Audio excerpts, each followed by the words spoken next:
মই টিপাম যোৱা ভিডিঅ'বিলাক আপলোড দিবলৈ পাহৰিছিলোঁ কিয়নো টিপামৰ পৰা আহিয়ে মই তিনিচুকীয়া যাব লগা হ'ল। সেই গতিকেহে মই ভিডিঅ'বিলাক আপলোড দিয়া নহ'ল। কিন্তু আজি মনত পৰিল যে ভিডিঅ'কেইটা মোৰ মোবাইলতে সঞ্চয় হৈ আছে।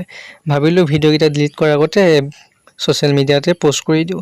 তাকে ভাবিলোঁ এডিট কৰিলোঁ আৰু এই ধুনীয়া ঠাইডোখৰ মানে সেই ক্লিপকেইটা ল'লোঁ আৰু ভিডিঅ'টো এডিট কৰিলোঁ। মানে চক টিপামলৈ আহিবৰ কাৰণে যিহেতু বেছি খৰচ নাই। আমাৰ ঘৰৰ পৰা নিলগত মাত্ৰ যদি আমাৰ ঘৰৰ পৰা মই দাদা এজনৰ লগত গৈছিলোঁ, মাত্ৰ সি আৰু মই 50 টকা 100 টকা পেট্ৰল ভৰাই কিনে গৈ ধুনীয়াকৈ টিপামৰ এই পাহাৰ খটখটি বগাই আহিলোঁ। কিন্তু টিপামত যেতিয়া সেইদিনা আহিছিলোঁ, যিদিনা গৈছিলোঁ সেইদিনা আচলতে জন্মাষ্টমী আছিল, গতিকে মানুহ সেইদিনাখন ভিৰ নাছিল।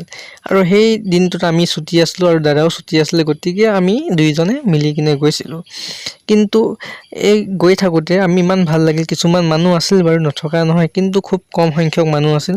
সেয়েহে আমি ভালকৈ অলপমান কেমেৰা ক্লিপকেইটা ল'ব পাৰিলোঁ। নহ'লে দিনাখন নেকি অন্য দিনা গ'লে মানে মানুহ ইয়াত বহুত হয়, শ মানুহ হয়। আপোনালোকে মানে এনেকৈ ফ্ৰীকৈ যে ভিডিঅ' বনাই আছোঁ সেনেকৈ বনাবলৈ ভিডিঅ' বহুত দিগদাৰ, কিয়নো মানুহ অনবৰতে আহি থাকে গৈ থাকে আহি থাকে গৈ থাকে। আপুনি ভালকৈ মানে এই চিনটো আপুনি ভাল এটা ফটো বা ভিডিঅ' ক্লিপ ল'বলৈ কষ্ট হৈ যায়। আৰু চাওকচোন ইমান ধুনীয়া জেগাটো নহাকৈনো কেনেকৈ থাকিব পাৰি।